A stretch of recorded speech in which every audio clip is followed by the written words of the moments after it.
It's almost like a meditation. Oh, it is. But without putting people off by saying you've got to do meditation. Yeah. It's like meditation, physical exercise, mental strength training. Yep. All just by lifting yourself up. Yeah. And that's probably What a metaphor, eh? Bro, like metaphors sometimes get wild, right? But this metaphor, when they tell you to pick yourself up, they shouldn't say that without saying learn how to do it in the real world. Yeah. And I don't mean pull-ups. Yeah. I mean, you got to get to the ground. Lie on the ground and get back up. Get up. And what freaks me out is if you do it 100 times a day for 100 days, Whoa. you pick yourself up 10,000 times in 100 days. And it's like, that's your mental strength. So on that darkest day, you're like, all right, I've filled my bank up with pick-me-ups.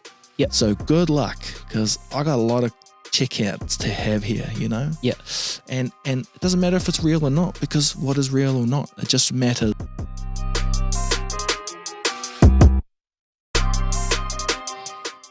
Hello and welcome to The Human Now, where we're discussing ideas around what it means to be in this state of time and, more importantly, making positivity louder. My name is Akash, and today my guest I'm very excited for you to meet. His name is Will Fleming from the Please Blow My Mind podcast. What's up, bro? What's up, everybody? Hello. It's weird to be on the other end of a microphone. Yeah. Have you been interviewed yet? Not yet, man. Dude, I'm going to sit here and be quiet. That's a tidy intro you're doing. That's awesome. Being human is part of the outputs that you're trying to get, eh? Yeah, man. That's deep. Yeah. It goes deep, bro. Because, that's the question of life, right? Exactly. Why do we even realize we are us? Yeah. It's weird, Like, does a dog? I guess it does. But we're this, like, we can create self-driving cars. We can create, like, life. But, we take life too. We're so weird, We're pretty powerful, eh? Bro. Before we get into that. Yeah, sorry. With every new guest that comes on, there's always one magic question. Do you fold or scrunch? I've heard you ask this before, and I don't know what that means. Oh, toilet paper. Okay, well, let's go there. Yeah. So I fold. Yeah. But I also wet wipe. Wet wipe? Yep. So what's a wet wipe? Like, as in, like, proper wet wipe? Or is this like, as in, you got the tissue paper and then a wet wipe? No. So I married a German lady, and Europeans are Europeans, like, first of all, their toilets are designed not like ours where it's like a hole. Their toilets is a plate. So what happens is you poop onto a plate in the toilet, and then you're supposed to examine it. Because Germans are Germans and they want to know what's happening. So, they turn around and they're like, oh, there's an extra whatever in my poop and this means this. Wow.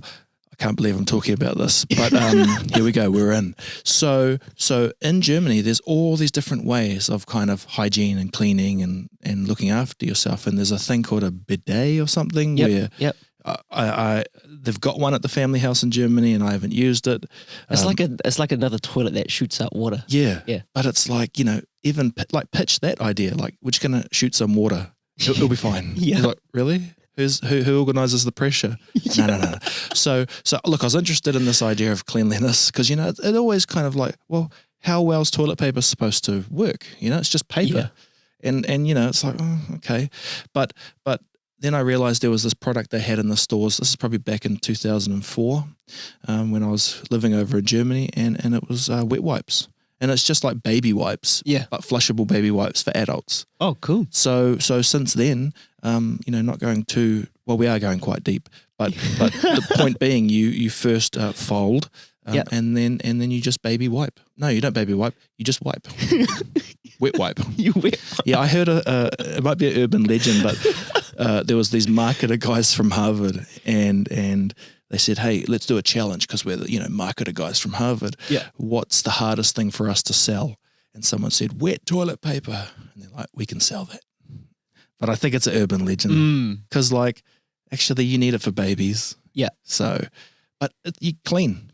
And look, I come from a family of like hunters and these ultra alpha males and we like go hunting every year, and I take my wet wipes, and by like day 3, these dudes pooing outside. Want your wet wipes. They were all up in that wet wipe action. So there we go. That's an insight into me. I think everyone's just let's make 2020 the year of the wet wipe. Eh? Yeah, let's sell us some merch. Like you got the hoodie. Yeah. You got the Human Now wet wipe. Available on Amazon. And look at that, man. We're like not even 5 minutes in and we've learned. But that's the beauty of, that's what I love about this stuff, right? Is that like you can actually have a legit conversation about how we clean ourselves. Because if you really think about it, bro, like everything has the capacity to be as deep as you want it to be. Oh, 100%. Everything. And it is on us because we have this consciousness to take advantage of that. You know, like people say, oh, it's boring, or I can't get, motivated, or I need this, or I can't wait till I get the latest, whatever. But just like look at anything, even yourself, look at your hand, look at, just look up. Yep. And that'll blow your mind. If you look up, you'll realize, like one of the things I realize is how little we do it. Yeah. Like, and then look down. And so I'm doing these burpees every day as a bit of a challenge, and maybe we can explore that or not. It's pretty boring. I'm just doing burpees every day to challenge myself. But I'm staggered by the amount of time I look at the ground and then I get up and I do the jump and I look up. And I'm like, if I do 100 burpees a day, that's 100 more than everyone else of looking at the ground. And what about the idea of my hands being on the ground? Maybe there's some transfer of, I don't know, minerals that I get from different surfaces. Yep. I had this real weird idea, and most of my ideas are pretty weird, but when I'm doing burpees outside, the back of my legs get sun. And I was thinking, when does everyone else's legs get sun? Like, we're all at our desk, right? We're at the study or work, and we're driving and we're walking around. But when does the back of your legs get sun? And I'm like, mine do, because I'm outside doing burpees. So, that's, it's pretty weird, but that's only as weird as life is actually. Yeah. It's like, like when we look at our hands, right? And the build-up of our hands, we see it as our hands, right? But what if we zoomed all the way in? Bro, and it looks weird when you zoom all the way in. We're just like little atoms, right? Dude. This whole world's just... Exactly. So, look, I don't know what to do with that information sometimes, the fact that it can be so out there. Yeah. But I think it's like a clue. It's a clue. It's a reminder, that it doesn't matter how close you look or how far away you look. Just the fact that we can imagine, you can imagine zooming into your hand, and like, I don't know if you've seen Ant-Man from the Marvel I've seen stuff, a bit of it, yeah. But they go right in there, and they're like down to this quantum something. And it's weird and out there, but it's still like cool. Yeah. It's exploring. And, I was thinking about Elon Musk the other day, and he's doing the whole Mars. His mission is to get to Mars with the rockets, and he's like a Tony Stark type character, but he's real. Yeah. And I look at him sometimes, I'm like, man, what are you thinking? And I think he's thinking everything. Yeah. But he's just doing calculations, and he's like, okay, we've got to get to Mars. So how do you do that? Well, you have self-landing rockets, and for most people, they're like, nah, you never do it. But that dude's doing it. And simultaneously self-driving cars and all these things. And it's just like, why? And I guess the answer is because he can. And because he should, because we're on this planet, and I don't know, man, but I don't know how you feel about this, but it almost feels like we purposefully suppress that imaginative part of us, right? And think about work or study, and how serious it is, and mortgages, and rent, and well, it's the system, right, bro? And it never ends. It just goes bigger into global warming and all these things, and you just walk around, and I deal with plenty of younger professionals who are coming up in the video game, and sometimes I get a feeling that there's like a overhanging sense of doom on them, because I'm like, life's supposed to be serious, but it is also supposed to be cool. Yeah. and crack up and talk about wet wipes. Yeah. And, just, like we can laugh for a reason. Yeah. Tears don't just have to be used for horrible crap. Yeah. Like, you can cry too because it's funny, like, yeah, man. So I don't know. I don't quite know where we all fit into this thing, but, definitely something about this idea of being able to think and that it is like a true privilege, to have an idea, to be, I don't know, safe enough to have an idea is a real powerful, like that's why Elon Musk should go to Mars, because he can. Because today he doesn't have to worry about his meals, his whatever it is. He's got a team and he's got wealth. That's all taken care of, right? Yeah. Like, so like I get what you're saying. Like he doesn't have to think about those small things. Yeah. So he can think about the bigger things, right? And look, that gets taken the wrong way, and so it should. We should be critical on each other and how everything's divided, but you also got to back those. I don't know. It's something like if you imagine humanity as, there's from 0 to 100, and I think we actually all at some stage go through the entire 0 to 100. Yeah. I don't think any of us get out of here free. Well, it could be that others have a higher time at the 90s, but they pay the price in other ways. There's something about battling it out down the bottom. Yeah. Which, brings joy. I come from two cultures, the kind of maybe European and the Pacifica. And the European, we have certain amount of security and safety. But the Pacifica one, the one that's on the edge and trying to work out where we are, they fill that gap with just unbelievable amount of hope. Yeah. Meaning. Yep. It's like, okay, I don't have the iPhone, but we do awesome freestyle raps. Yeah. And ain't no algorithm good at that, Yeah. So yeah, man, I don't know. I'm certainly in that part of my life where I'm trying to tell myself these stories. Otherwise it's just too deep, too dark. Yeah. Because, it's a strong force, eh? Where is the like the idea for the please blow my mind? Like where did that come from, or what caused you to think that, Well, is it something quite significant in life or a period of life? I mean, I'm someone who has generally had a really good life, right? And so that came along with a bit of guilt from me, if I'm honest. Like one of the things I realized is because my parents loved me quite a lot, and I had brothers and sisters who were 10 years older than me. Okay. So they kind of like, if you like, cleared paths, right? The dodgy person over here, they were like, hey, stay away from. I think what that provided though was a kind of person, meaning me, who saw life through maybe tinted glasses, a filter, and it was beautiful. Yep. And when I started kind of getting a bit older, I realized I didn't know what that suffering and pain meant. Yeah. I hadn't been through it. Yep. And so it was confusing for me to not understand that not everyone knows love, and so it should be. I mean, that's just luck, or however the cards played out, that I get to be this in this shell that received that love. And like I thought about it for many years like a bank of love, where it's like an investment.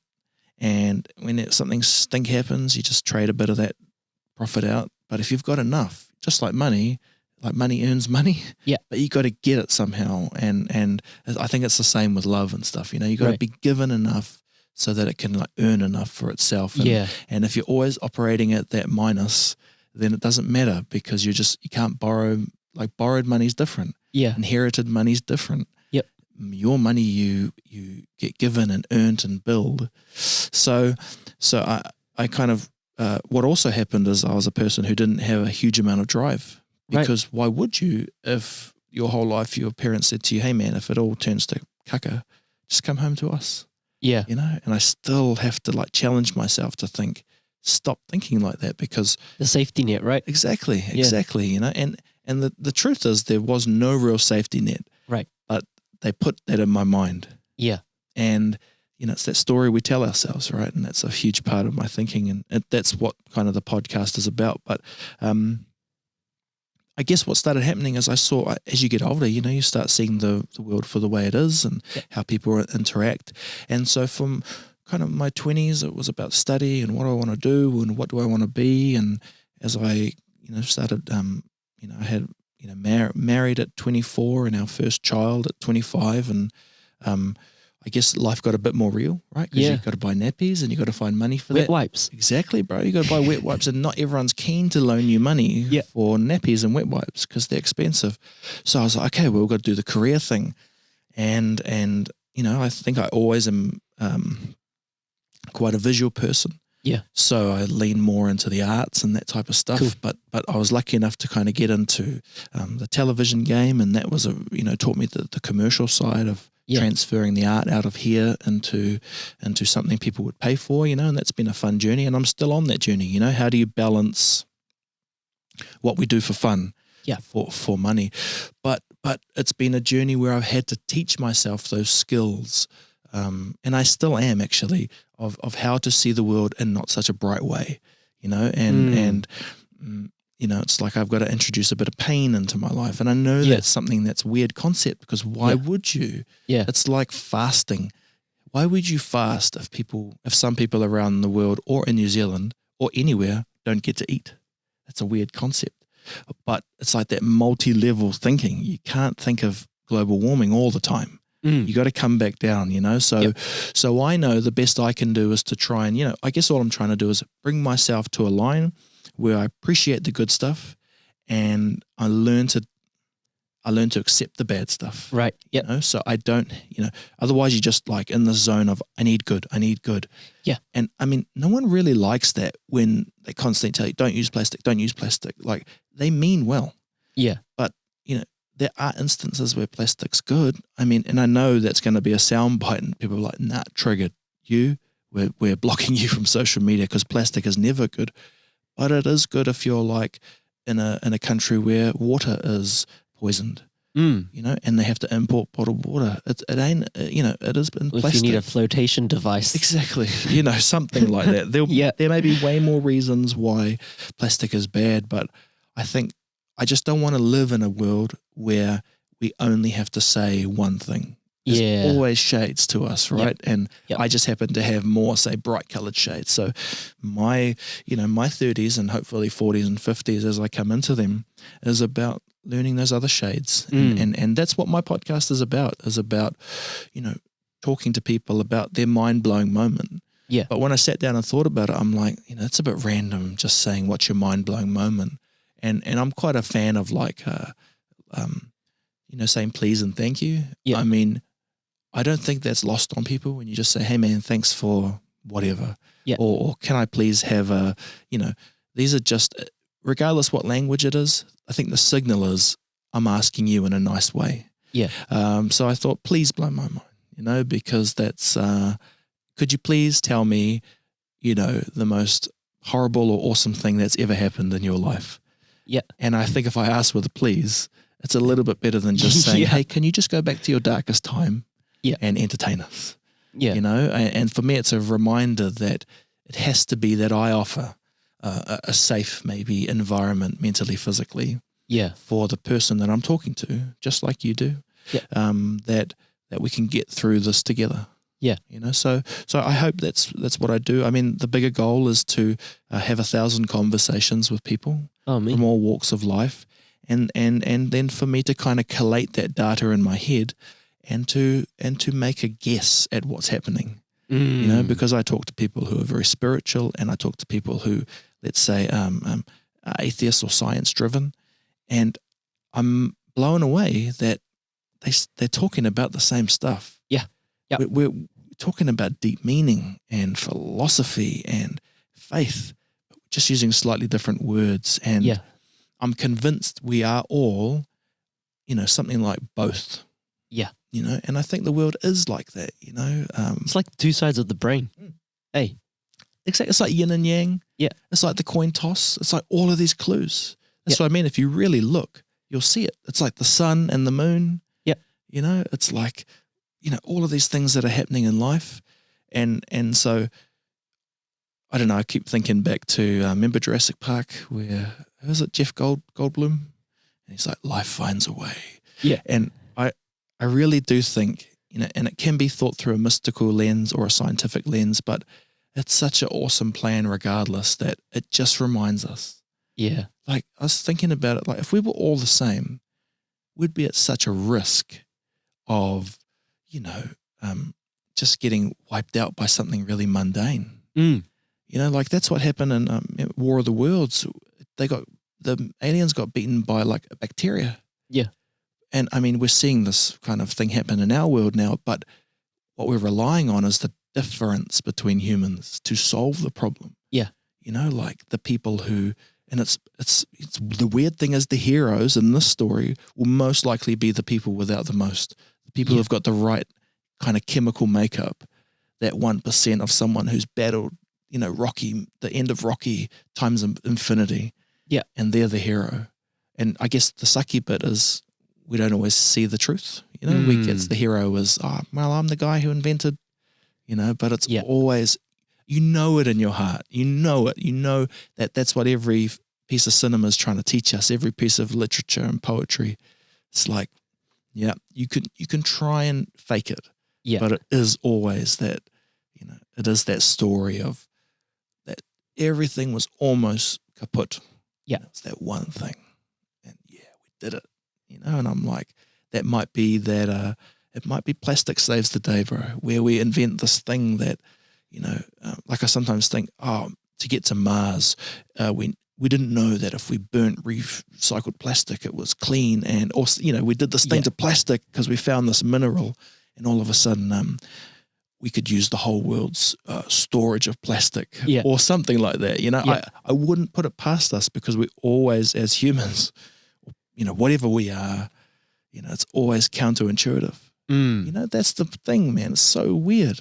All the things we think are awesome turn out not to be. Like, everyone loves fat. Everyone loves eating fat now, and that's healthy for you. But like 20 years ago, if you touch fat, you are the worst person ever. Yep. So they made all of these cereals and crap filled with sugar. It was sugar. Yeah. Sugar was the plastic. No, sugar was the hero, and now it's the plastic. Yeah. So I'm like, it's weird, bro. Yeah. So I was thinking, like, how do we tie your burpee challenge into this, right? Oh, well, I mean, it is part of that, so you've had Albie Robeck on your podcast, and look, when people explain to him, like, I guess there's one way of seeing Albie, and it's like the person who stood in front of the boxing bag. Yeah. And that's the kind of, I think about that as the clickbait version of how we talk about life, It's like, here's the Guinness World Record holder, and he did this, or she did, or they did this. But actually, what did they do? And we actually need our journalists and people to ask that question and to break that down and to explain it. I don't really need, like, it's getting lumped on our shoulders now, just random people from society to go and ask deeper questions. It's like, come on, that's why you go to school, to your broadcasting journalism school, so you can sit down and say, what is it about the 60 hours that, why did you choose to introduce more pain into your life? Yeah. Because that's the question I wanted to have the answer to. Why? Yep. Why? Life's tough enough.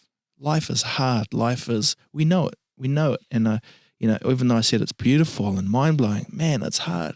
You have this weirdness about, you've got to deal with how you talk to yourself, how you believe in yourself, how you don't believe in yourself.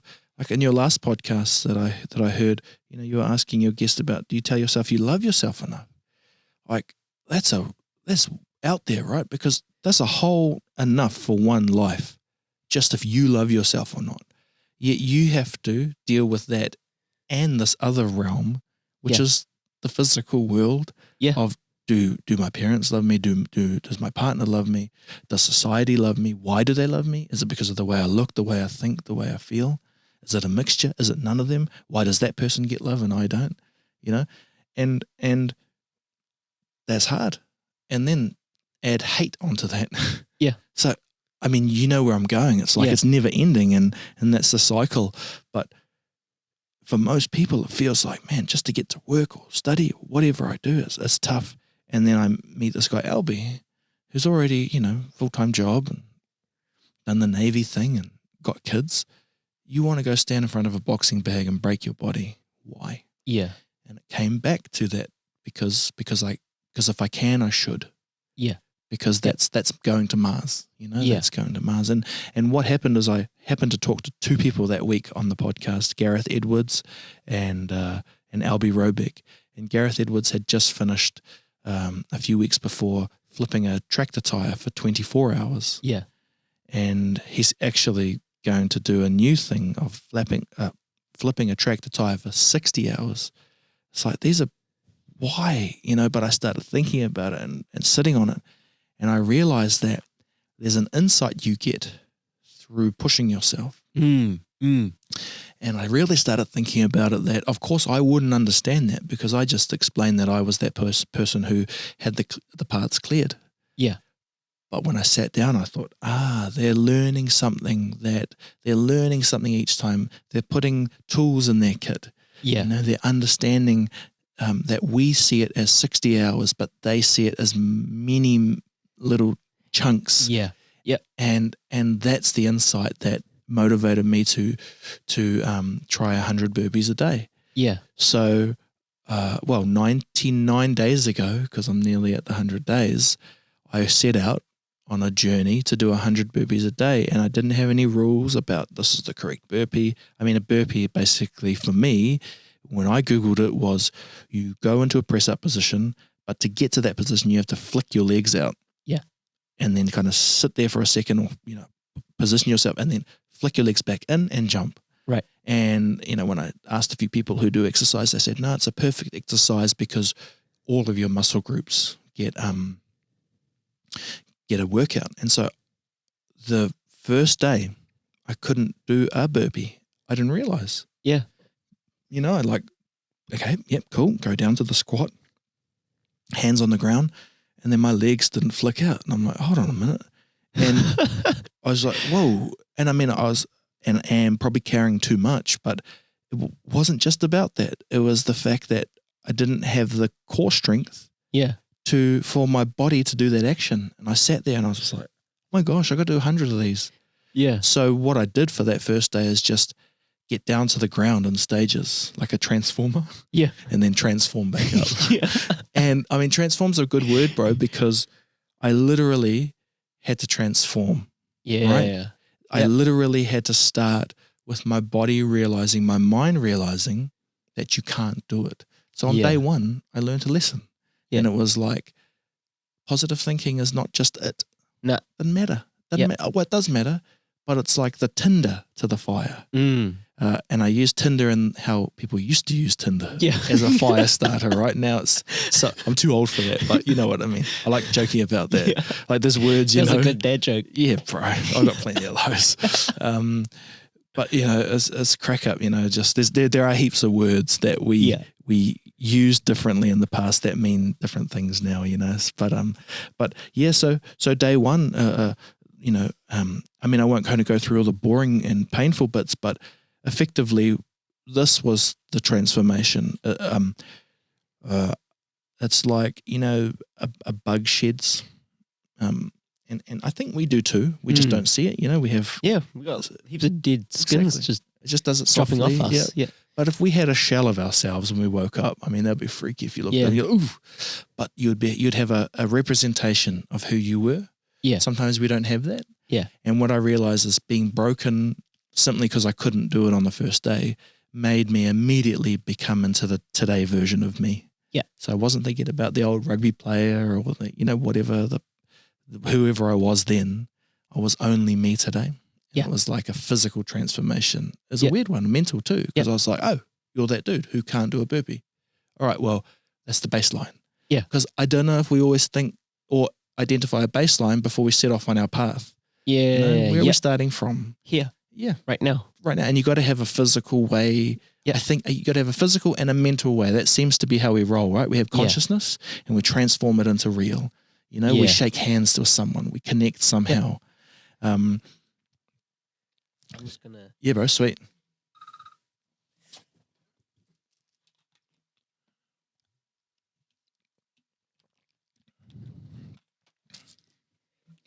Yeah, we transform into into now.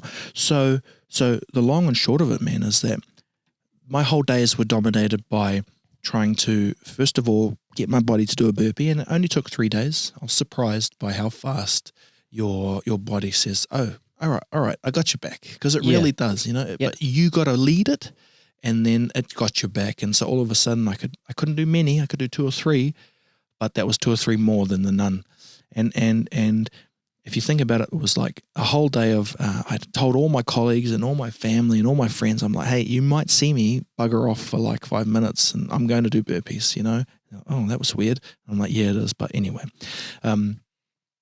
so over the day I'd do 5 here, 5 there, 5 there. And then I'd get to the 100 at like 11 o'clock at night.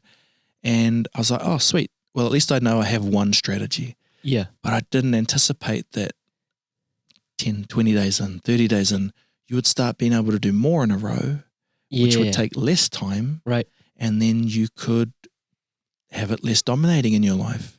And then you carry on, 40 days, 50 days, 60 days, and all of a sudden you can do 5 sets of 20, and that's your 100, and that's your half an hour in the evening. And I started freaking out because I was like, oh, I get it. You just got to start and keep doing little bits and then add those little bits together.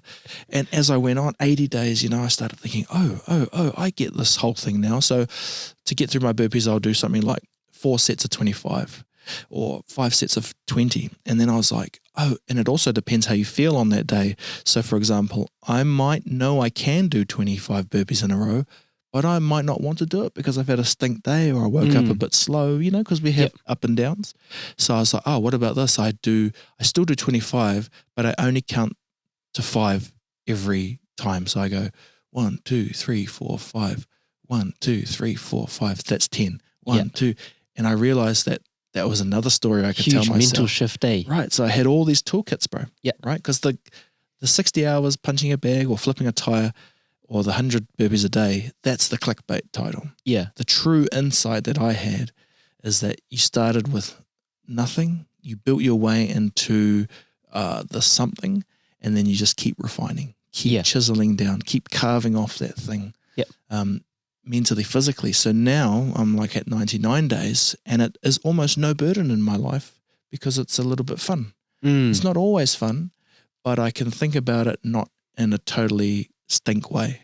Yeah. And the other thing is I know depending on what day I'm having, if I'm up for it, right, let's do 50 in a row. Yeah. If I'm not down for it, then let's do sets of 10 and we'll do 10 sets of 10. Yeah. And either way, it's like you get the 100 done, but you don't have to panic or be constantly beaten, like that bit's done on your first day. Yeah. It's as worse as it's going to get pending, I guess, sickness and which is weird because I was totally open to external life ruining, but for some reason, it's that weird thing about life, bro. It's like, hey man, every now and then we're going to give you we're just going to support you. Yeah. And things fell into place and, people wanted to join me doing burpees and, then I found this place in my garage which is just enough room to do a burpee, and that's now I can shut the outside world out if I just need to get them done. Yeah. So I've got multiple ways, yeah. and it only requires me. It doesn't require my gym membership or my car to get me somewhere. Yeah. I can. My hands and feet are strong enough now that I can do it without the gloves and shoes. And so I'm like, there you go. And it's about nothing else in the world. Yeah. But introducing that into my life. So, yeah, man, that's it's almost like a meditation. Oh, it is.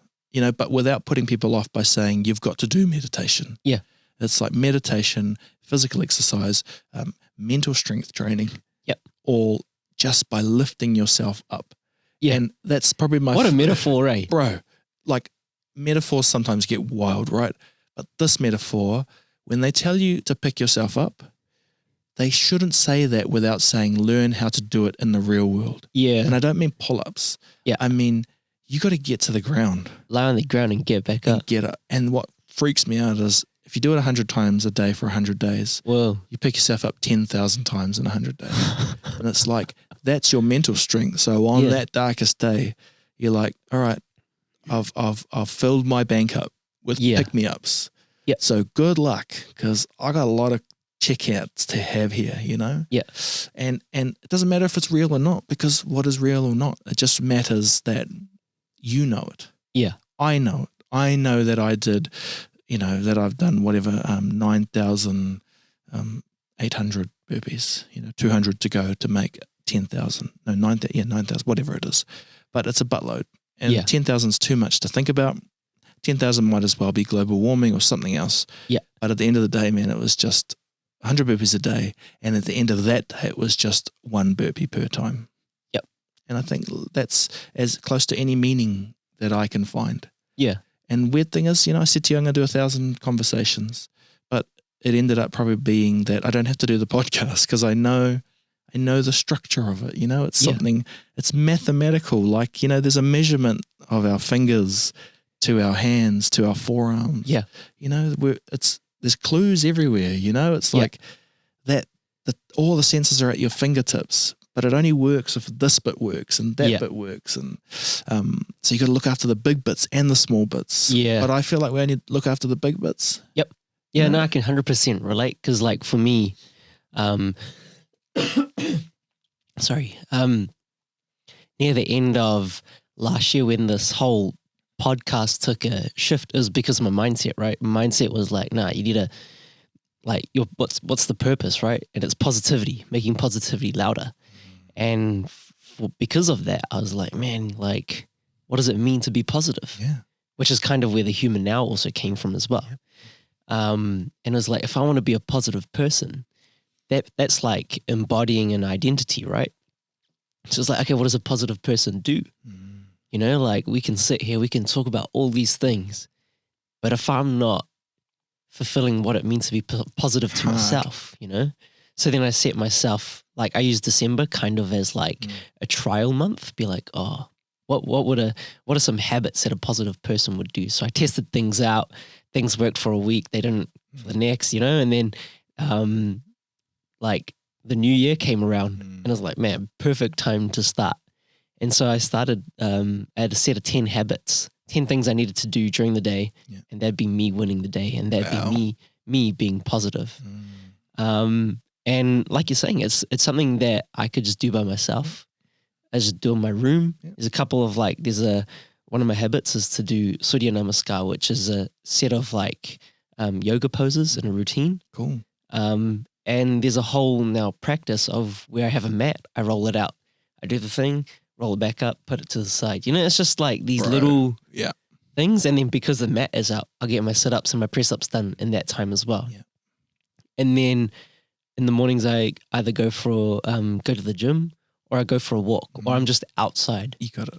Because for my uni, one of my uni assignments last year, I measured like the amount of time I stayed inside and the amount of time I spent outside. And when you like actually graph it in a week, man, like I was spiking so much inside and outside, and we've come from like the outdoors and we've sheltered ourselves so much. And so, like I've just found doing these things. Oh, and another one is I like on my own personal page, I've decided to like reflect on my day. Awesome. We talk about reflecting and journaling. Like journaling is hard for me to do.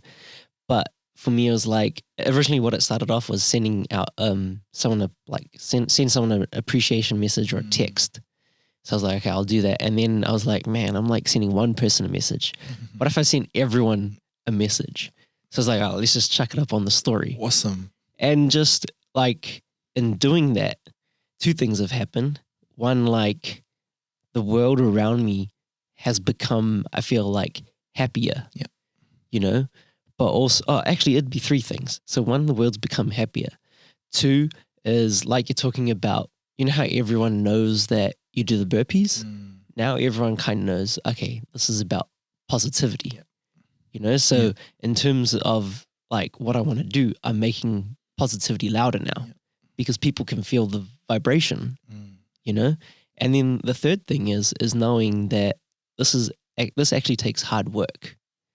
Like some days you feel mud, but you still gotta like find something good in the mud. Got it. Well, and mud's good. Yeah. Like you need it. There's bacteria in it. Yeah. And if we don't let children play in the mud, you get things like allergic to peanuts and allergic to life. You know, it's something I 100%. try and remind my German wife is let our baby walk around on the grass. Because yes, there's sandals and stuff, but you got to have the bacteria. Yeah. Like we're not yet these computer systems. Yeah. Where you can just, update firmware. Yeah. That is updating the firmware. Yeah. So, that's the weirdest thing, bro. That's the mind-blowing thing is that, like, mud. Like, you also can't be happy all the time. Yeah. Like, you can't smile all the time. It would be painful, It would be turn into torture. Yep, So the body's not made, physically not made for it. No. Yeah. So you got to find a way to, I guess, and that's the kind of mystical bit, right? Why is it that you wake up feeling like mud? Yeah. Why? Why can't life just be fair enough that it just makes us all wake up and be the perfect people? And that exact thinking has got us into the deepest, darkest bits of humanity. Yeah. Whenever we dabble with, let's all do this, we just almost screw ourselves instantly. Yeah. Like that was the whole basis of like the Nazi stuff, bro. It's like, let's make everything clean and let's make it all the same. Yeah. And they still have just about ruined it in a short period of time. Yeah. Because you got to let it be messy and different, or we wouldn't be. Yeah. There's a reason why some of us are tall and some of us are skinny and fat, because it's like that's like life's backup to say, man, you guys are so out of it that I just got to keep it so random. Yeah. Because if you come hunting in this area, I've got to have this over here. Yeah. And that's probably a little bit that scares me about the global world is that everyone's now being pushed into, the leading thinking of the time. Yeah. What is it now? Is it capitalism, socialism, all these things like ism, just like human, probably if you're forcing people to do things, probably the only thing you should force is yourself. Yeah. Force yourself to have a habit that only mildly impacts you in a negative way. Negative enough that, like the gym, just hurt yourself enough so you can rebuild. Yeah. And know when you're done. Know when you're overtraining. Because sometimes the metaphors aren't enough. You need to think about it in a real world. Yeah. And like the getting up off the ground. That's how you do it. You actually practice getting up. Because, how am I going to do that? I don't know how to get up. I don't know how to be strong in those moments. And practice getting you strong. Practice having the 10 things a day. I actually don't know if it matters. It's just the realization that it starts, inside out. Yeah, 100%. Inside out, all the time. Yeah. And then, but that's the clickbait bit. We only see the dude or whoever with the abs. Yeah. Oh, yes, that's the final product. That's just that version. But you don't see the hard work, the calluses, the stress, and that's the true strength, Yeah. It's that inside one to see that those fight, like Elon Musk, you don't know what goes on in his head. So it must be a war. You don't know what happened in his childhood and his current life, I guess even for us, it's like looking at the podcast, right? For like what people see as the output here, right? But they haven't, there's so much to what goes in to making, or what has gone into like where we've come from. Yes. Your own journey is the result then of the podcast. It's not just like you just rock up and exactly. There you go. This is the right balance because people watching only get to see the frame that you've designed. Yeah. But they don't get to see the game table, the washing, pictures on the wall. And that is the right balance, that this is maybe 5% of your total house or whatever. Yeah. But it's the one that we celebrate. Yeah. But the real life is the other 95% of the stairs and the real carpet. And so sometimes I think we forget to invite people. And look, it's a tricky line, right? Like you got the vloggers who have probably overshared. Right. And I tried vlogging a little bit like extreme, like I do the all my stuff lately, but I wanted to do it every day for a year. Yeah. And it was awesome. Yeah. But I ended up my barrier of what I was willing to share kept growing. Right. So all of a sudden my family were in it. Yeah. All of a sudden my kids were in it. Yeah. All of a sudden my stories from, not always good things were in it. And I didn't see it at the time, but what stopped me, bro, is I got really sick, influenza, because I'd put myself in a scenario where I went on an adventure and I had put myself at risk where I was with people who were sick and they didn't know. And then we all got influenza. Whoa. I mean, I was fine, but it took me like 3 weeks to recover. And that's part of the beauty in life, right? That if you put yourself out there, it's a bit risky, but the reward is awesome, but sometimes it's not. Yeah. So it forced me to stop. And I was like, bummed out because I didn't get my 365 days. I wanted to be New Zealand's first, daily vlogger for whatever. Yeah. But life had other plans, Yeah. So I don't look back at that time as a negative because I've been able to transfer those skills I learned from recording and editing every day into awesome preparation for career going forward. So it's like that's the thing I think we miss the most is we just discount the bad stuff that happens to us. And look, I'm not saying every bad thing that happens there's something to learn, because definitely I don't believe that, but you can definitely try and pull one or two things out. Maybe you had to do such and such and that forced your mind to have to go to somewhere else, and if you harness it, it's a power. Yeah, it's a power that you can harness, and it means you might be able to, in other environments, be the front of the pack because you have a certain skill set, And same culturally, right? We all have different things that we can bring to the table. Like I mentioned, European and Pacific side, and what I really love is that I can dip in and out of both. Yeah, and I don't have to physically try. Yeah. Like if you put me in a position where I have to eat with my hands, I'm on. If you put me in the position when we do the 4 knives and forks, I'm on. It's just, I get it in my mouth however. And isn't that crazy though? Yeah. That we can do that? Yeah. Like that's what I found as well, like growing up, like essentially bicultural, right? With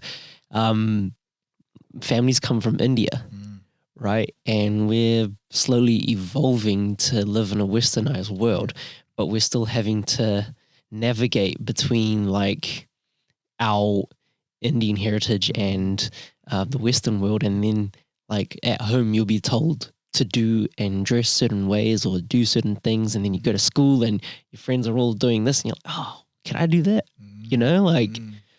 It's crazy, eh? It's a crazy strength. Yeah. Because you learn that the world is different. Yeah. And you don't have to be scared of that. I think that's where we misinterpret all of this, purity, like I was saying, and the rise of whatever as that's actually a weakness. Yeah. They haven't been immunized properly to life, where when you come from those mixed cultures, and it might be a divine plan for life, whether it be evolution or spiritually, where we are intermixing.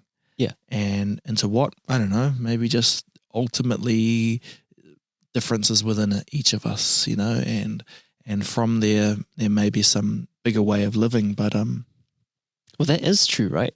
Because we are all essentially different. Yeah. 100%. Like there's no one person who's the exact same. Yeah. Like, even twins. Yeah. Right. It's just, that's the thing. Like we don't celebrate difference. Yeah. We only highlight it as, people isolate the difference and they try and use that to say this bit of difference better than that bit of difference. But I think that's just a waste of time. Like you said, one twin can be, have attributes that the other doesn't have but needs. And I think that's a better way to think about it, that, we're all different so that we can just help each other along the way. You might be good at remembering things, but I'm good at seeing things in my mind, and you're good at transferring the ideas out of my mind into real life. And actually that sounds more like life, eh? Yeah. You hang out with people and we've all got different skill sets. Yeah. And I mean, that's what we've developed work into being. Yeah. There's someone who's good at managing people, and then there's someone who's good at the doing and the selling. I mean, I'm not a fan of that because I think we should be pushing more for trying to, if you, like, you're your own producer, director, social media expert, and that's an awesome to dabble in all of those. Yeah. And I mean, it's exhausting too, right? Because it's it ain't full no on, man. joke making short little memes of clips and Yeah. Because you got to like do what we're talking about with life. Take the full chat. First of all, edit it up. Yeah. Release it. And everyone's so used to content that they're like, they don't think about it as anything. Yeah. But it comes off the SD card. You take the audio, you sync it up, you know, and then your computer crashes. I haven't saved properly. Then you got to go isolate small clips. And if it's someone like me who just talks and talks and talks, you're like, dude, my clips are only 1 minute on Instagram. Shut up. Yeah. You know, so it's like, you know, it's complex, bro. But anyway, so I'll shut up. Yeah.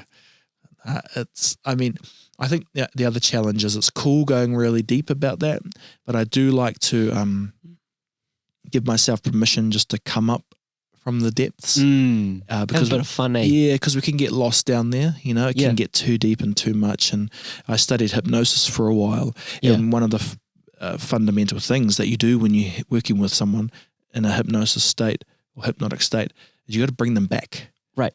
Because they've gone deep. Yeah. Into wherever we go in here.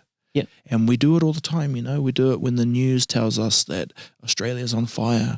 We go straight into that mindset of our imagination. You know, what about all the koalas, you know? And it's their responsibility to inform us, but to bring us back too. Because otherwise they leave us in those depths. Yeah. And you walk around feeling empty because... Do you feel like that's what the news does? Well, I think they do it, but they don't realize they do it. I think they're just thinking, because I've worked in part of the news, you know, to design some of the graphics, and they're just people. Yeah. But they forget. Yeah. They forget how powerful story is. Yeah. They forget that we're telling ourselves stories all day. We're taking on the stories of others. We're imagining a lot of stories. Yeah. You know, like that's part of our humanity. So I think if they, you know, and maybe it's on us, you know, maybe that's why it's important that you remind people about positivity and why I'm on my journey to learn the bright and the darkness and how they work together. You know, like these are no new things, you know, like yin yang is that. Yeah. And every culture has its thing, you know. The thing that blew me away about yin yang was the dots. I didn't know what they represented, and they represent the darkness within each of the other. Yeah. It's there. Yeah. And we've forgotten, and we do forget. Yeah. You know, coronavirus is reminding us that, oh yeah, there's worldwide things that can happen. Yeah. And all of a sudden, the latest iPhone update doesn't mean jack. Yeah. You know, it doesn't mean anything because we'll do anything to not, you know, try and be sick or whatever that is. So we've got to come back, and we've got to be okay with coming back. So, you know, I often say, you know, at the end when someone talks to me and shares their mind-blowing moment, and sometimes it's a really dark one. Yeah. You know, because the light comes out of the dark. But I say, you know, thank you for sharing your story, and thank you for, you know, maybe just guiding us through and sharing a little bit of what made you then and coming back to now. And it's my way of just, you know, I guess subconsciously reminding the guest that they're right. They're safe and they're back to now, because there's something hypnotic, man, you know, like music hypnotizes us. It takes us. You know what's funny? Yeah. Is I was just thinking in my mind, I'm like, okay, cool. You know, Will's talking about like bringing it back to something fun. And so in my mind, I was like, okay, how are we going to, let's move this, you know, let's move this conversation into something that's, and then I was like, man, maybe I should like ask him what his favorite music is, and then you're like talking about music, man, and I was like, bro, it's like the energies, man. Well, it's the energy, and you can't discount the fact that we're syncing up in some way, right? We're a true human experience. Yeah. We're two humans now. Yeah. And you know, you hear those stories in war that some of the bonds that people make are the most strong ones because they had to fuse a moment. They had to, they created such an intense moment. And I mean, it's probably a way to describe what love is, you know, like I sometimes think about the bad stuff that's happened through my relationship with my wife. I think we're married. I should know that off the top of my head. Wait, hold on. But see, isn't that like a social construct? Like you should know. Yeah. Yeah. Like, who cares, man? You're just human. True. We're just bonded, but it was the hard things that bonded us, you know, that fused us. And, you know, that's probably the bit, and I don't want to sound like old guy, but that's the bit that worries me the most about this digital realm. And we contribute to it, right? We contribute to content. Yeah. but I think we do it in a slightly non-harmful way because I think they can pick up the connection. I think there is something, or maybe gives other people permission to try it. Like, we both like Tom Bayou, for example, and half the reason I think he's awesome is because it seems like he connects and he opens himself up to a moment. And so I wanted to try that too. Yeah. And it damn works when you take the risk. Because I'm not saying every person we podcast with, we get that with. Because that's life. You can't expect it to happen. Yeah. But every now and then you'll just like, and sync up. Yeah. And it's like, oh, cool. At least we're doing this because we could be at war. Yeah. There's an appreciation and a sharing of knowledge and all these things, bro. So, you mentioned music, that I'm weird with music. I've always been weird with music. I always like songs way later after they come out. Yeah. I don't know why. I was like that with movies too. Like I was the last person of everyone to see Lord of the Rings. Yeah. And then I wouldn't stop talking about Lord of the Rings. But like the third one had already come out. Yeah. I'm like that about Breaking Bad. Like everyone's seen Breaking Bad, and then I get into it and I'm like, oh, Walter White. Everyone's like, oh, dude, we've been through that. But the only things that I'm really ahead of what I do is podcasting is one of them. Yeah. So I first dabbled in podcasting in would have been 2012. Yeah. Whoa, so that's way back. Yeah. That's actually way back when you think about how quickly things have grown, right? Yeah. And it was definitely no one knew about it. It was just that thing on your iPod. You're like, podcast, what's this? That's it. But it fascinated me because I was catching the bus to work at the time and I just couldn't handle listening to the radio. It was just... It's hard, eh? Bro, it was bumming even me in out. The car. It's like they never let it go. It just resets all the time. Hey, it's 2:08 and we're going to speak to, and let's play a little clip from 5 minutes ago. So, oh, really? Yeah. So I bust out, my tunes again and then I'm like, I'm sure I can use this time better. Yeah. So I Googled, strategies to make stinky bus trips awesome. Yeah. And like, you could try this in a podcast and audiobooks. So, started doing that and, quickly came across the ones who have been around for a while, Joe Rogan and that type of stuff. And just immediately just took to it. I'm like, this is awesome. There's no agenda. Yeah. There's no hierarchy. It's just a conversation and it's like a campfire. Yeah. And that's how I ultimately think about it. It's our job to, like the microphone's a bit like a fire, when you're at a campfire, you're looking at fire. You're not always eyeballing people. Yeah. So this gives you an opportunity to look at something different while you're articulating yourself. Yeah. But the better I've got at it and the more into it, I realize that, there's something cool too about challenging yourself to chat on the spot. Yeah, man. Whenever. Yeah. And that's an awesome learning. Because, that's what job interview is, eh? Yeah. All of a sudden, boom, you're in there. Tell us 3 things why you're great. And if you haven't said 3 things out loud about why you're great, you're going to be like, well, I think, I don't know. Yeah. Well, even like us. So just for everyone who's like watching and listening, right? Like, so for me this year, as well as putting out positivity, right? I want to lift my network up because they say like your network's your net worth, but net worth for me is in like things I'm learning and things I'm taking in, right? So I was like, I just need to put myself out there, and so that's why I hit you up. It was like, you've been doing this for so long. Like, I've got something to learn off you. Oh, hold on. Yeah, sweet. What do you cover the cut with? Do you just cut when you're doing the edit? Like when you push stop and play, do you like put a little graphic over it or does it just do a hard cut? Hard cut and then back that's in. Cool. That's cool. Because the audio keeps going anyway. And do you upload the audio in full? Yeah. Oh, sweet. So people everything that people see here from beginning to end is awesome. Because it's that humanness, right? Bro, they're the bits, right? Yeah. Because if someone kicks off and they're obviously different when you're recording to not, that's a clue for someone listening to be like, red flag. Yeah. So no, that's awesome. I'm a fan of that, right? Because there's a big learning in that too, where you have to practice, like it or not, digital is in our lives. And we've got to work out who we are on it, because it is not a place to air all your problems. But you can do it, some of them. Yep. But we've constantly got to be working out the right balance. And balance is a word like positivity, like you brought up. When you really think about it, it is rude for people to say you need to have more balance in your life. Because like it takes kids a year to learn to balance. Yeah. Babies. Yeah. You're born with no balance. You have to learn it. And True. you fall over, and it doesn't always end well, you know. I was thinking about it like, if someone listening or watching, challenge yourself and see how long you can stand on one foot and balance. Yeah. But it's hard.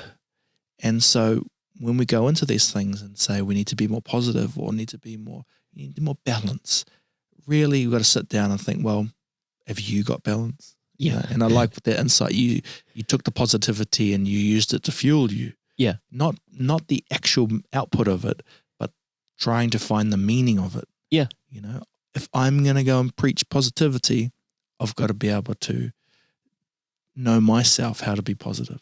Yeah. And it's actually sounds like multiple things added up gives you this. There's no one answer. Yeah. There's no one thing. Yeah. And that's the freaky bit, right? Yeah. Is that we have this thing like love.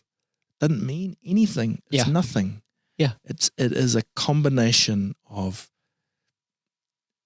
more good things than bad things. Yep. And you join all those together and it's love. And I think that's where we get,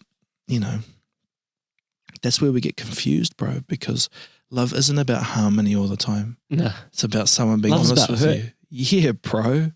Love is about like heartbreak. It's about honesty. Yeah. And honesty isn't always good, Yep. So all of these things I think we throw out into the world with just sometimes they come back at us and, whack us because, like my wife's pretty honest with me and I'm pretty honest with her, and we don't always give each other the best versions. Well, maybe I'll speak for myself. I quite often am guilty of providing the best of myself. Like now, I'm trying really hard to give you a really good experience. Yeah. But that comes at a cost for all of us, right? Because when I go home, I've got to make sure I can fulfill that same level of experience. Yeah. And it's weird because it should be a no-brainer. I should give you way less than I give the person I love. Yeah. But that's not how it works. Yeah. Right? So you've got to push that into your life and work out the balance. And I think the bit she doesn't say it often, but when I become a bit of a, whatever a bad word is, she'll say, hey man, just remember to leave a bit for us too. Yeah. And I'll be like, oh, that's an awesome reminder. And I tell myself that all the time, don't just be the smile, jovial, big guy who looks a bit scary, but is also really kind to others. Make sure you're that person at home who, once you get in your dad's shorts and your jandals, like, we also like to see you at home in your Chuck Taylors, whatever, but it's like, so it's a lot of kind of that internal stuff, which I guess has been a big chat about it. And this podcast is, it's so complex, bro.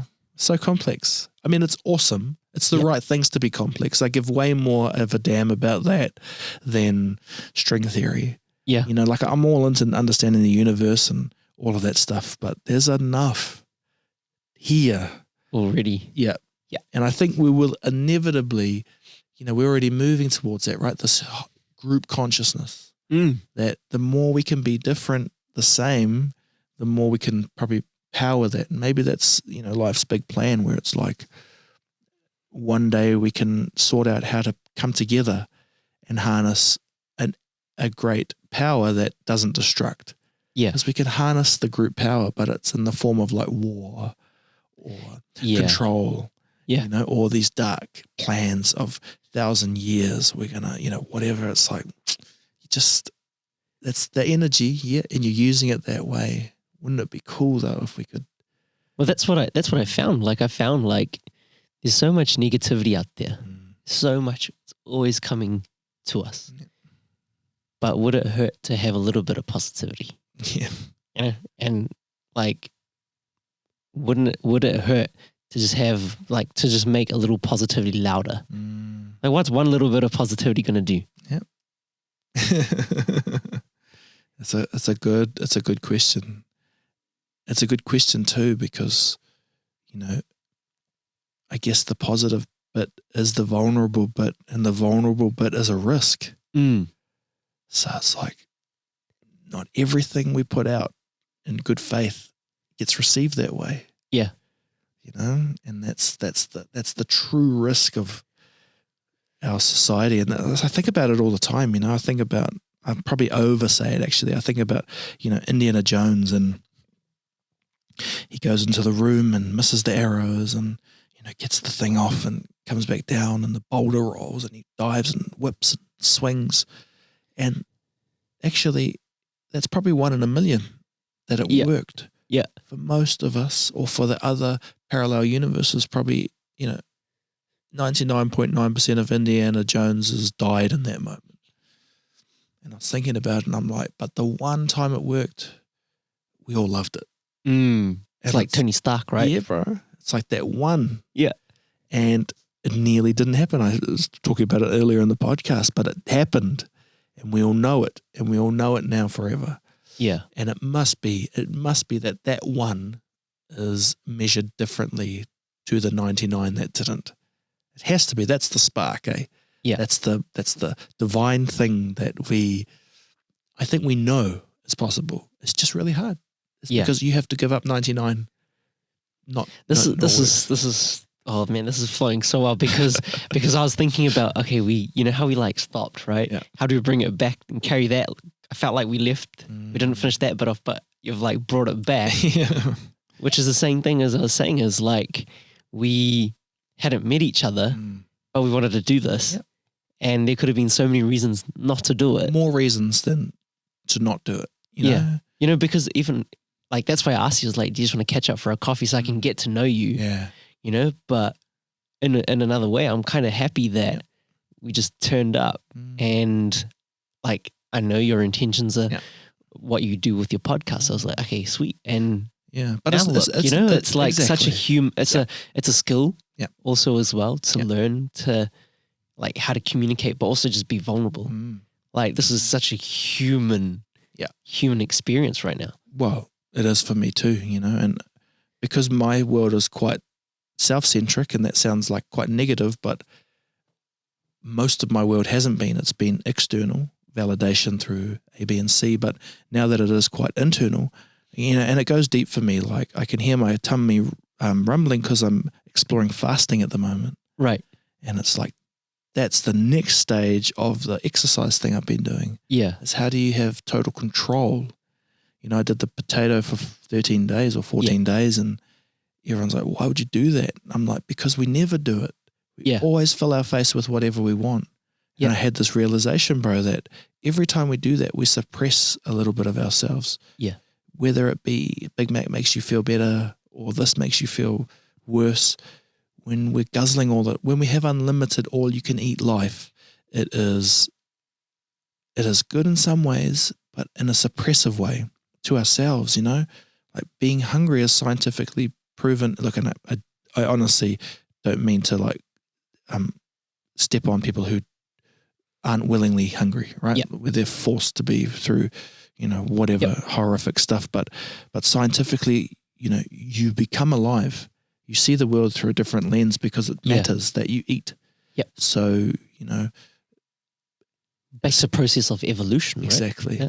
All of our ancestors dealt with the same thing before the Western world came and provided a level of safety, but it's bit us hard in the butt. Yeah. So we're now trying to get back to more cultural ways of thinking. Yeah. And so we will inevitably come to a center ground where it's a little bit of safety and a little bit of danger, and it's us navigating, So stop telling all the kids not to climb trees because they got to. Yeah. Because they got to. Because if you don't, then the first time they climb a tree, they're not prepared and they're going to fall and really hurt themselves. Yep. And we see it all the time, Positive life, positive life, positive life. One bad moment, people can't find a way to keep living. Yeah. And it's not cool. We talk about mental health and suicide and stuff, but we don't break it down far enough. We've broken down ideas really far, and we could go further. And I think it's on all of us to to break down, how could someone find life not worth living? Yeah. Particularly when, let's say our statistics in New Zealand are some of the worst in the world. Well, I think they are. That's the message That's what I we've hear. been told, right? That's what we've been taken in. Yet we live in a small percentage of the happiest, most safe, secure people. I mean, what the hell? Yeah. You would think it would be the people who have the minimum, who are going through the hardest things, Yeah. survivors of war or torture or something. Yet we come out and somehow get a story into our head that it's not worth it. And I don't know if I contribute to a negative or positive on that, because, I have read the statistics about when you talk about it, you almost give people a reason to think about it. And I'm saying to myself, and I don't know how I'll think about this in the future, but if you think about it, then you should really think about it and go down and deep and dark and see where the bottom pit goes. I think that's what Albie did. I think that's what Gareth's going to do with his tire. That's why I said I'll film a documentary on him, because I said, you're going to go to the edge of that abyss. Yeah. And bro, I'm worried you might not come back. But if you come back, that's the story I want to tell. What did you see? What did you feel? Yeah. What was that one thing that brought you back? Yeah. It might be nothing, and then we know, but it might be something, and that's what you have to share. Otherwise, it's just articles and books telling you, 7 ways for a happier mindset. I think that if you're going to go to the edge, and we clearly can as humans, right? Because we are. Every day there's people who are like, I don't want to live anymore. Yeah. I don't know what the solution is, and it's not on one. It's on all of us, to work out where's that edge and how do you get back? Because we can. It's in all our stories too. It's in all of our feeling. It's like the close call. You can remember that moment in your life where there's 10 other ways it could have turned out. I remember a moment I went to the park with the kids and they were a bit younger, and it was a park by the road, and I had my dad with me, and I could see in my peripheral my son was running towards us, but I hadn't looked properly because I was putting the younger one in the car, and they were little then, like 3 or 4, and he was running, and then he almost ran on the road, but my dad for some reason put his leg out, and my dad's not flexible. Yeah. He's old, but he put his leg out and stopped him. And dude, that kid was going for wherever that road was, and it was like, there's so many versions where that doesn't end well, and we read the stories all the time, right? But for me, on that day, at that moment, that happened. Yeah. I was like, far out. It's an insight. Be careful, bro. Yeah.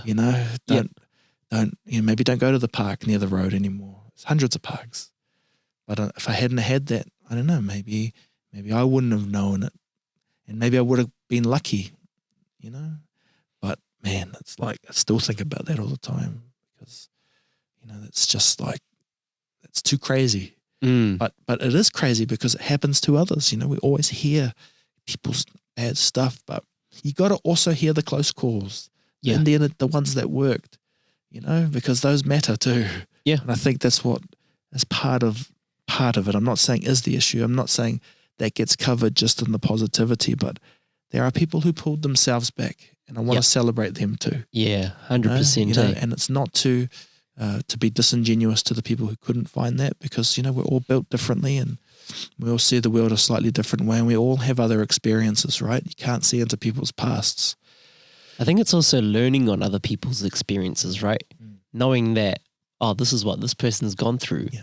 And then taking a step back to just analyze and be like, maybe, if I'm ever in that situation, or, Yeah. Like there's imagine if we started doing that. Yeah. The amount of, it's that step past just taking something in and being like, okay, cool. But actually have I been in this situation, or what can I learn from this? Well, I mean, it's probably something that I'm trying to process how to talk about in some of my content, but I feel like it is, we've probably earned it. Like there's a moment where I talk about my relationship with my German wife, and it's, quite jovial and whatever, but we lost a baby, and like that was not clear how that was going to work out, you know, because it was a hell of a thing, man, like to the depths of whatever. And I paid out a lot of, you know, I talked about my love. I paid a lot of debt out for that. And it's not clear if I will have enough, but a few things emerged out of that, you know, and I will say from the darkest points, you also get the glimmers of hope, you know, where sometimes in the bigger moments, and I wonder if it's what we don't all get to experience all the time, is your decision making becomes more easier than it does in real life when you're in really tense moments. Because, clarity, and a need for decision. Yeah. You know, so it was like in my mind, we had an opportunity to say to each other that, look, we have 2 other children here, and I didn't want it to be a defining moment for them where it was like, let's say, reasonably even, and this moment happened, and then they could clearly see a decline in their standard of living. I wanted it to be where we will never forget or brush over it, but we have to find a way to live with it and continue, because life's about continuing, bro. You know, you wake up every day, if you're lucky, and it's another opportunity to continue.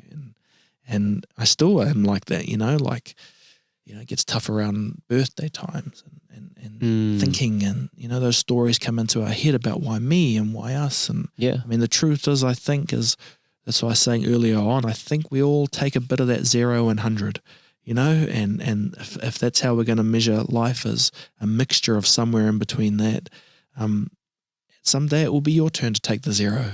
Yeah. You know, take. I often think about it, eh? Yeah. It's like, man, I know my darkest day is still coming. Well, and look, I don't think it is so fair where everyone gets a dark day.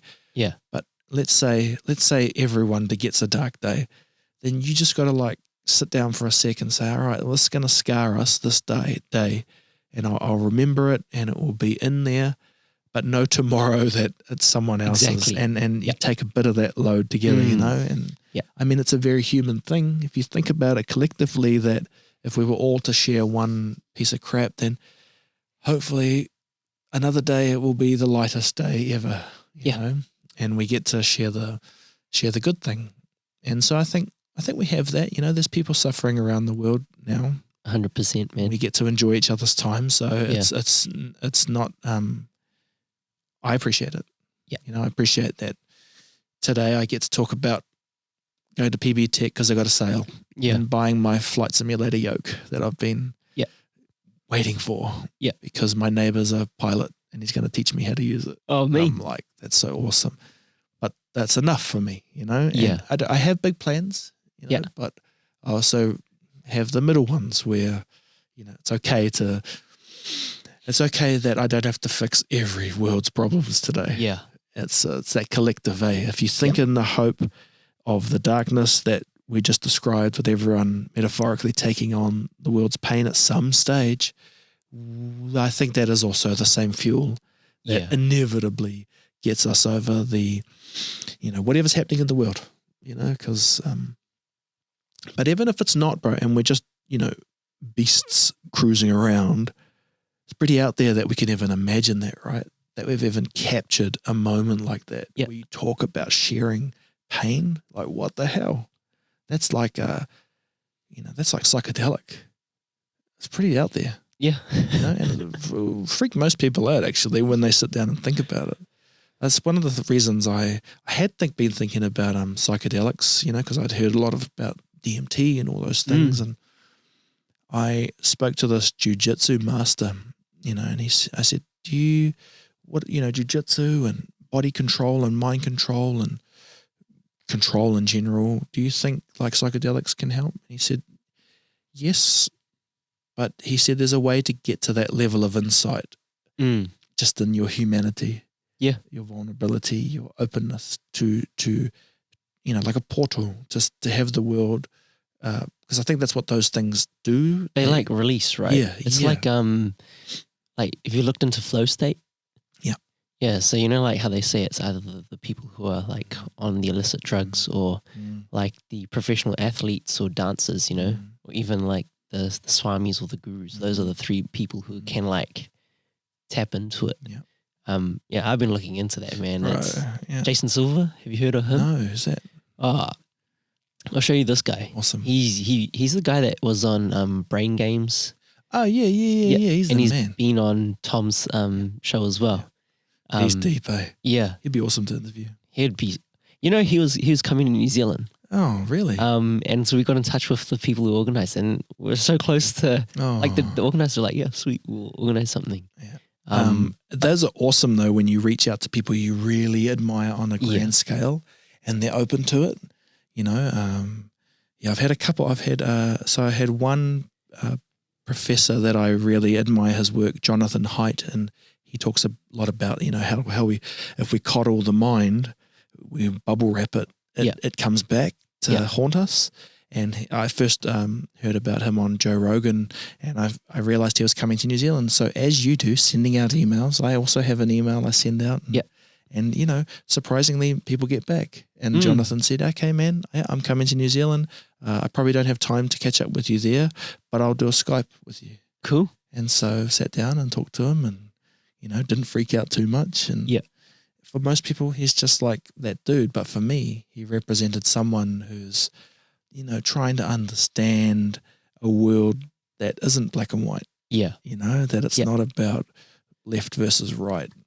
I mean, it's actually about left working with right, which is the weird thing, you know, politically, mentally, spiritually, you know, that we all have to kind of agree to disagree on some things, but overall just have enough agreements. Yeah. You know, so yeah, that's cool when that happens. Cool, man. We've gone all over the place. Yeah.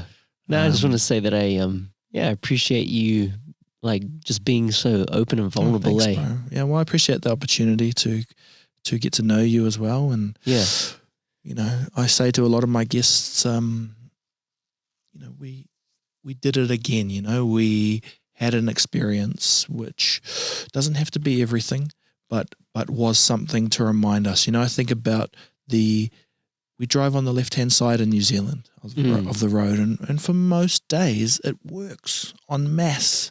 Yep. And, you know, apart from the motorways, there's no like constant thing apart from an imaginary line that separates the left and the right sides of the road. And look, I get it. There's horrible stuff that happens, and there's booze involved, and speeding and accidents and people on their phones. But for most en masse, let's just take Auckland. It works. Yeah. And every day it freaks me out that people opt in. They're like, I'm going to keep driving on this side of the road because that's going to show you that you should keep driving on this side. Man, my driving experience changed now. But that's what we did. You know, we realized that you can go meet a stranger and have a connection. And like, I'm not saying, you know, invite everyone to your house or whatever, because, you know, this is like freaky, you know, like you got to, who's coming in and what's their makeup and what's the deal. But I like that more times than not, I feel like it works. Yeah.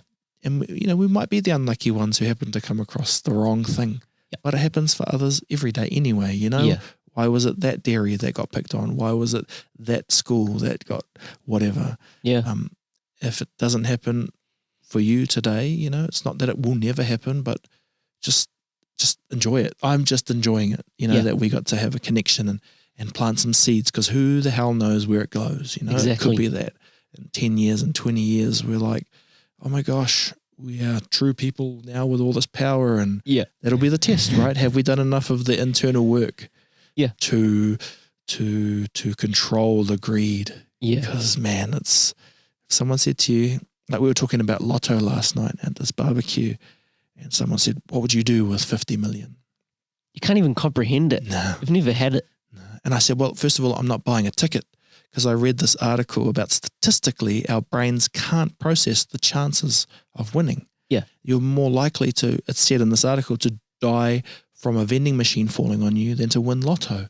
And I'm like, I can't understand it, because I know someone's got to win it in New Zealand.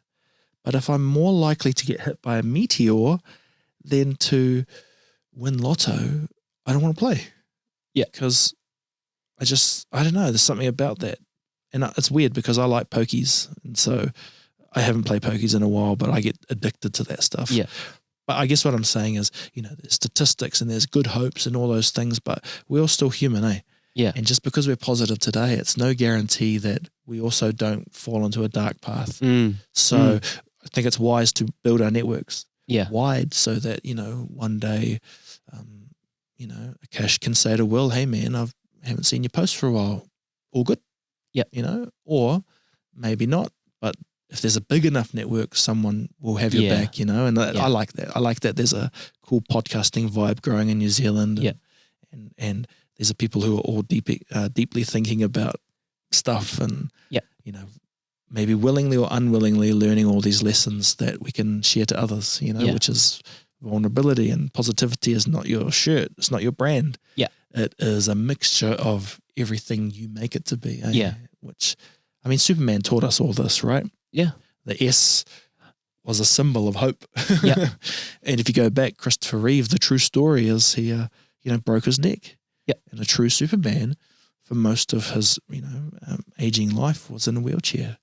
So it's like, man, it is that symbol and the brand and the Instagram, but it's also the meaning you put to it, eh? Yeah. Dude, you better stop me or I'll keep talking. No, we're good. I'll just reset the camera. Sweet. Hold on. So yeah, I was just gonna ask, is there anything else that you wanted to talk about or? No, not really. Questions? I have a couple questions for you. Yeah. What do you study? What do I study? Yeah. Have you revealed that on the pod? Yeah, I think I might have. So my background's in architecture. Wow. So I'm just about near the end of my uni. So I studied, I did my 3 years, my bachelor's, and then took 2 years off to work, and then just gone back, and I'm finishing my last of my 2.5 years of just doing my master's. Wow. So I'm doing my master's in architecture and urban design, and I'm looking at how I asked you about biculturalism, right? So I'm looking at how architecture can facilitate or foster cultural sustainability for Indians living in New Zealand. Gotcha. So what does it mean to be Indian New Zealand? Yeah. Or Kiwi Indian, and what does that architecture look like? Or how do we essentially we learn from the past, right? The past is the future. So how do we take what we've come from to help our future grow? That's what I'm trying to. Bro, that's so weird that you talk about that. I'm listening to this book called Sapiens. I've read it. Yeah. Do you remember the bit where they talk about when you go back in time through cultures? Yeah. It's just the one who was the dominant one. Yeah. And they gave India as an example of, the British influence, obviously with tea and some of the things. But before that, it was another type of. Yeah. And so it's interesting because it feels like we time capsule things and that's culture.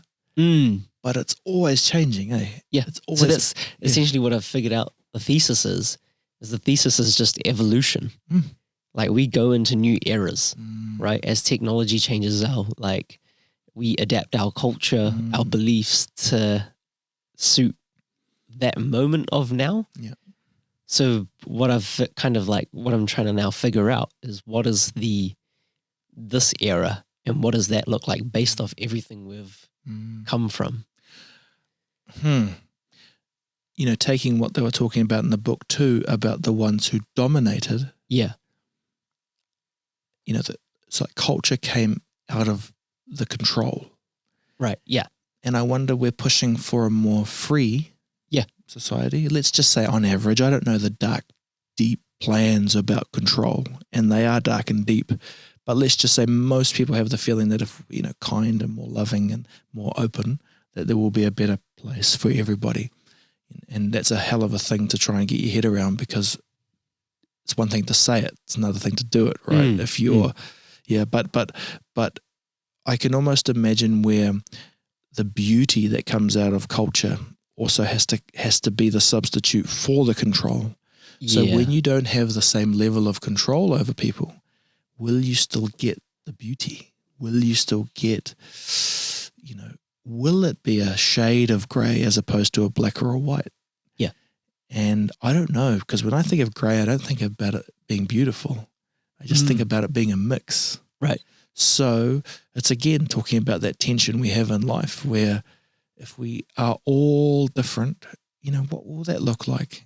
Maybe that's where the virtual space comes in, where our reality doesn't have to be beautiful, it has to be functional. Yeah. It has to be adaptable. It has to be able to be sustainable. I'm yet to see anything 3D printed that I'm like, that's way better than a bone carving. Yeah. Because a bone carving is like, it's pretty hardcore. It's an animal or mammal, whatever it is. Most chances you got it because all the flesh rotted off it. Like we think about these things as yuck. Yeah. But you could take that bone, you could carve it, and it becomes a thing, a thing of beauty. So it's, I wonder if that's where like our digital realm, AI, Google, whatever what's that, VR? Yeah. Where it doesn't matter where you are, you can log into beauty. Yeah. Just to know if that is how our body it won't, our mind registers it, but does the body must need something, when you walk past a beautiful building, it's different when you can go inside and feel it, I think, if you think about old Roman things, it's not just that it's still there, it's that you can see it and touch it and look through that. Yeah. Yeah. So, dude, that's you got your career, a full lifelong thinking to do. It's intense. Yeah, man. Did you have a history of architecture in the family? That's my uncle did like drafting in his QS. And so I guess it kind of stemmed from there. Because my auntie was like, she saw me drawing one day, she's like, maybe you could do architecture. True. I was like, okay, sweet. Well, I think it's quite cool that you're going to be thinking about the deeper side of it than just how to build houses closer together. Yeah. Because that's the push, right? If you probably want to earn the money, work out how to make more people fit into a smaller zone. Yeah. And there's probably your colleagues, it's going to be stacked against you that you'll be, well, I don't know actually how it is, but I just imagine that there'd be way more commercial pull on someone who can cleverly work out a way to sardine us more. Yeah. As opposed for a way to, unlock part of us through how you are. Exactly. So that's, I hope it moves back. Well, that doesn't really bring me joy, when I see block housing, and that's where Auckland's kind of heading right now, where it's just we need to head to this town housing model, but it's like, is that a nice human space? I don't think so. Is that making us better humans? Is that dealing with things like our health and well-being? What type of community are we creating? Yeah, what are we trading in? Yeah. For a roof. Like we can put people into houses. Yeah. That's cool. But what's the step past that? How does that look? And what does that community look like in 10 years, 20 years, 30 years? We're building buildings that are expected to live for 50 to 100 years. So are we thinking about our problem just now, which is this population crisis? Or are we thinking about what is the type of society we want to create further down? Yeah. We've got the ability, space affects us. The environment we're in, this environment we've built allows us to sit here and have this conversation, right? Yep. So the environment we're in, therefore, has an effect on who we are as people. That should be in the legislation, that the space, exactly how you described it, the space you're in has to have the ability for you to connect with people. Yeah. The space you've created helps that, and it just needs to be part of it. Otherwise, you're not doing the right thing. You're not doing the right thing by just building a space for people to get out of the wind. You're just doing a hard windbreaker. Yeah. But that's the thing, man. You need wind. It's nice to stand in the wind when it's hot. was a breeze last night. Everyone was remarking on it, how it was so close to raining, but it wasn't. And it was just so nice because it's been hot and muggy. It places you in the world. It tells you what's happening with the weather. It tells you what's going to come tomorrow or what's been, And it is actually as critical as anything else, because if we don't get that right, we end up, you might as well be in a prison cell, because a prison cell on paper keeps you dry, keeps you warm, keeps you safe, but it does it by blocking everything. And I think that's what we mean when we say a house at the moment. It blocks the outside world out. 100%. You don't go talk to your neighbors. Because you put a fence up. And I got beef with that, bro. Especially, I have some, how should I say it? I know people who will tell me that the world should be open bordered and all of these things, but at night they their door. At night they lock that puppy up. And you happen to be in a nice area, in your nice house, and you lock the world out, but you're telling everyone else to open up. So, I mean, that's what I'm working through as well in my life. It's like, how do you kind of say to people, and how do you encourage that it's not all just nice? That just because you want to do nice things and share resources, that like it all comes it's just not simple, and in this world, it can feel like you're the bad person if you say, I don't agree with everything, But, man, it's complicated. And, I look forward to seeing where you go with your career and, providing that positivity, because maybe that's a challenge too. Positivity there's probably a part of it that's a slow burn, that's positive over a lifetime. When you add all of the dots up, and one of those is definitely your house. And where you live. And it's a challenge, right? Can you bring enough in so that the house can remind you of where you're from and where you're going? And it's like something I always think about, where it's like, okay, we have self-help books, right? We have cooking books, teach us how to cook. We have like fashion books, teach us how to dress, magazines, right? Got people educating us about who we should be. But who teaches you how to operate in a building? Who teaches you what this space is about? Like, do we learn how to behave in buildings? It's true. Yeah, bro. Like, do you know how to use your house?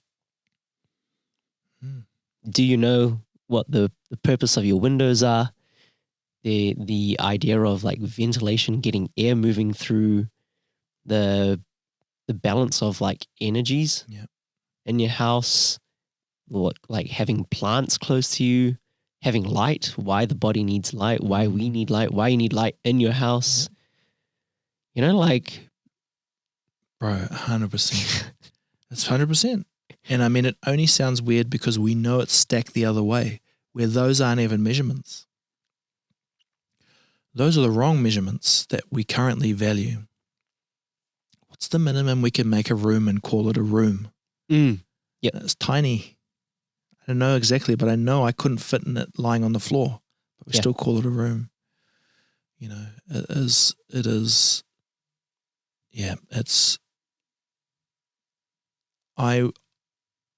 that's that hope I was talking about. You're that 1 in 99 that's got to be brave to say, no one's talked about the energy in here. Oh, what do you mean by that? Oh, here's my thesis. Read, think. Let's bro. Wow.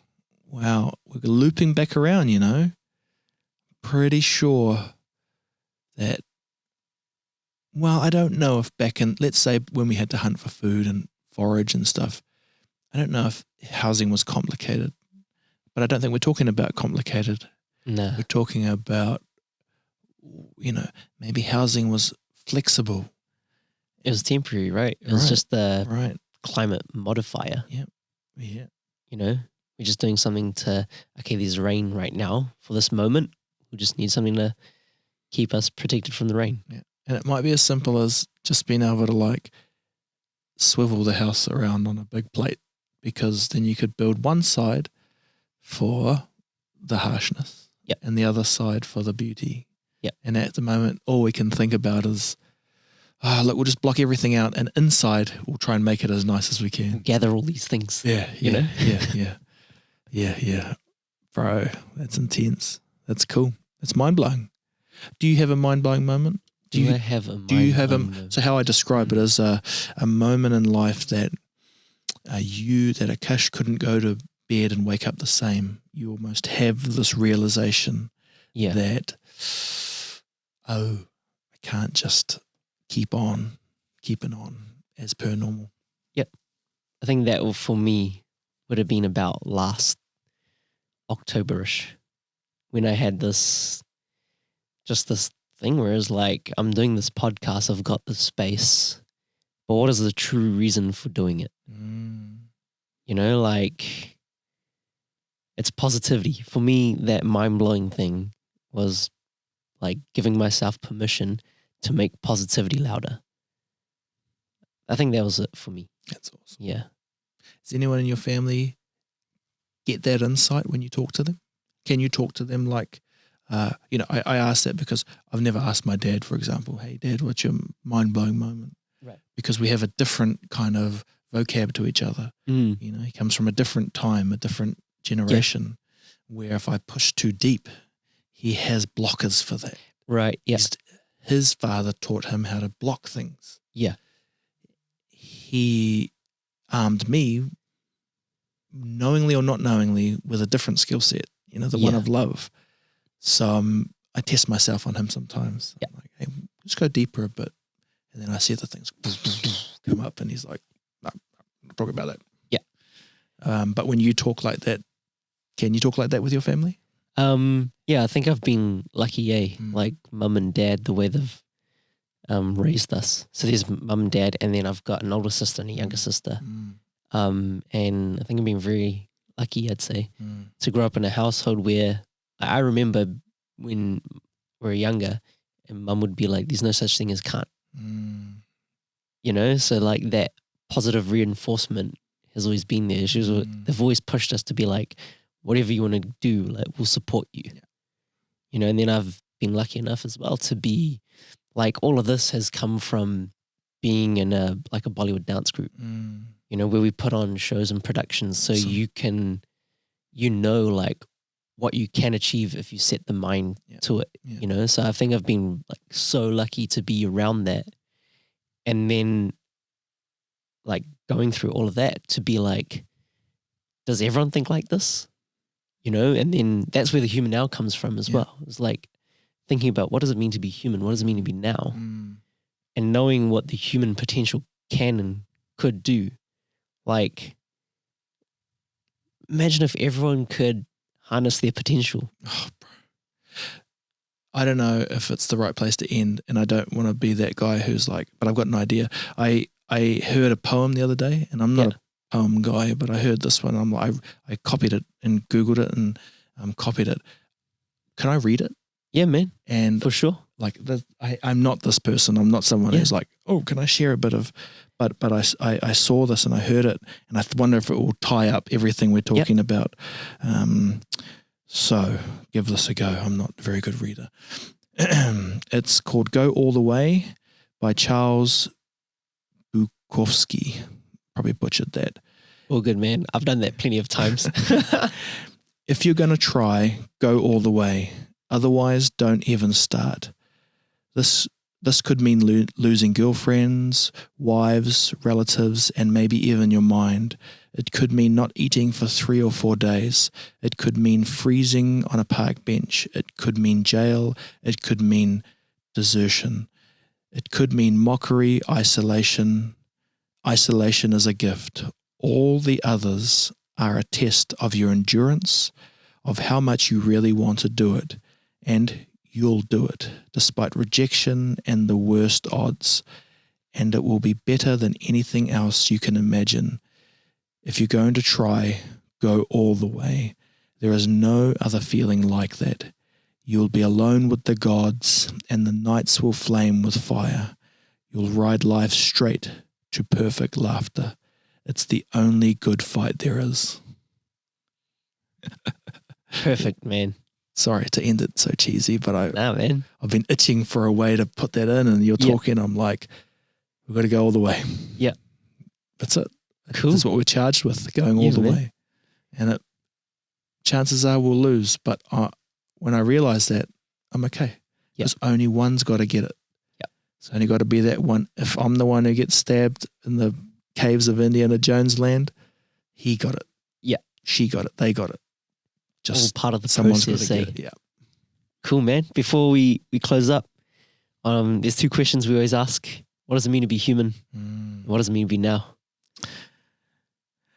To you. It's look, I think what does it mean to be human is to wrestle lifelong with that exact question. Yeah.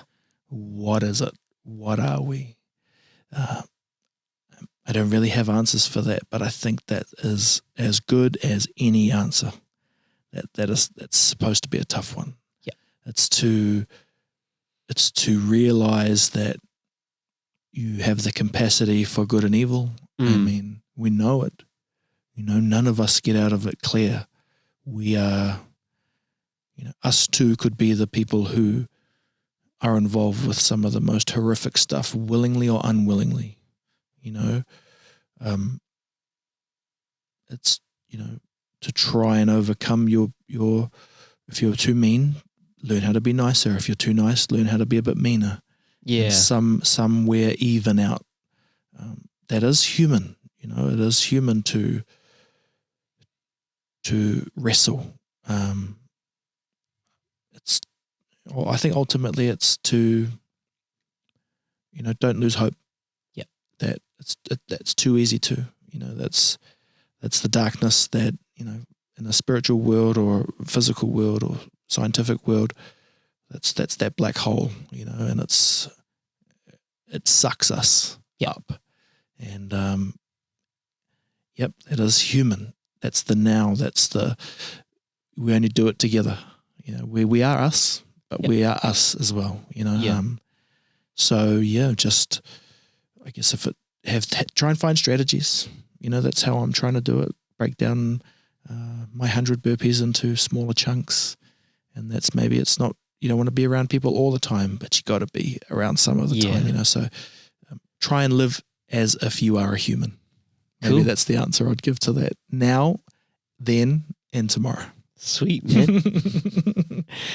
Oh, cool, man. Thank you so much thank you for coming along, man. We went on a journey, I think we should give ourselves permission to come back, yeah. Otherwise, we don't want all of this stuff to sit in our minds, right? Yeah. So, thanks, bro. Appreciate it. Awesome, brother. Thanks, man. Thank you so much. If you're tuning in, if you're still here, if you're watching, whether you're listening, no matter where you are, thank you so much for being here. I really appreciate you being on this journey with us. I think we had so many learnings today. So many. And it's one of many, right? One of many, for sure. We've got to do this. Yeah. Because we're not one-hit wonders. Exactly. There's more, there's an infinity level of this. Yep.